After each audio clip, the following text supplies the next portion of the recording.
So that is an Ericsson radio dot, and I know it doesn't look like much, does it? It could almost just be a smoke alarm or something.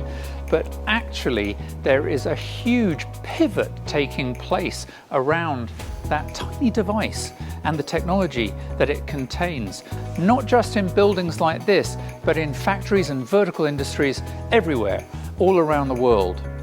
And I've come here to find out why that's happening.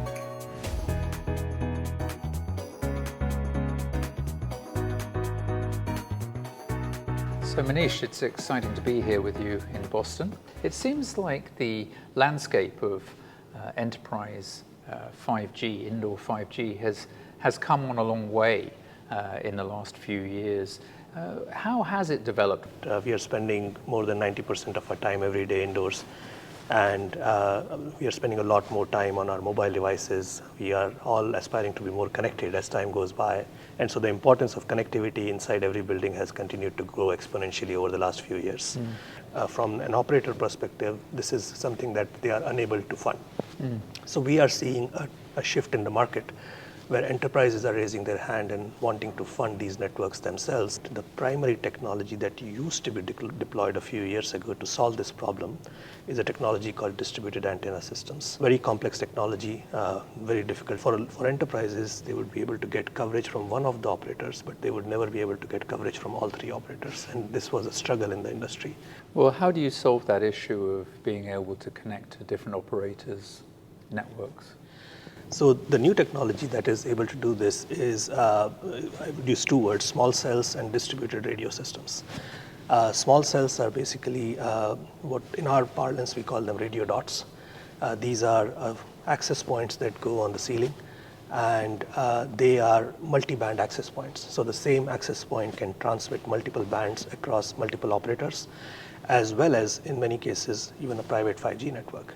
So you could build a pretty efficient converged network infrastructure that can transmit public 5G spectrum for multiple operators, as well as a private 5G spectrum on the same hardware, but a high throughput, high bandwidth network that can support high performance use cases on 5G, both across public as well as private 5G network. It results in what the enterprise needs for the next few years. But also it shifts control from one operator to the enterprise itself. What happens to the Wi-Fi in a new private 5G enabled building like this one? Wi-Fi has a pretty robust device ecosystem, and there is a long tail of Wi-Fi devices that have been built over the last 20-25 years that will continue to be a big part of enterprise networks for the next few years. So Wi-Fi is not going to go away anywhere. Having said that, in our largest customers, we are starting to see more traffic going on 5G network compared to Wi-Fi networks. Because when you deploy a neutral host network, as well as a private 5G network, then all of your smartphone traffic is going over that 5G network. Similarly, in industrial environments, all of your industry tools, all of your industry 4.0 applications are running over the private 5G network. So Wi-Fi is not going away anywhere, but what it does do is it makes enterprise customers question that, do I really need to refresh that Wi-Fi every 2 years or every 4 years? Or can I sweat that asset for a much longer time and instead invest in a 5G infrastructure that will scale and will be future-proof for the next 10 years. So how are you developing your solutions to be able to equip different vertical industries with private 5G? On the industry side, many of these customers are now coming out and saying, once we transitioned to private 5G, these problems went away. The network runs smoothly, their operations have become much better, the productivity of the operations has improved a lot. Talk about an example of a customer that we have in Singapore. This is the hospital which has deployed a 5G network, and they are using this 5G network to conduct surgeries. The problem that this hospital had was they were using these Microsoft HoloLenses to map the virtual image of a body part on the patient while they were doing surgery, and they tried to make it work with Wi-Fi for a long time and did not work. They moved to 5G, they deployed it, and suddenly all of this became possible. Once they deployed the 5G network, they actually discovered that they can think about the capabilities of the network in a completely different manner.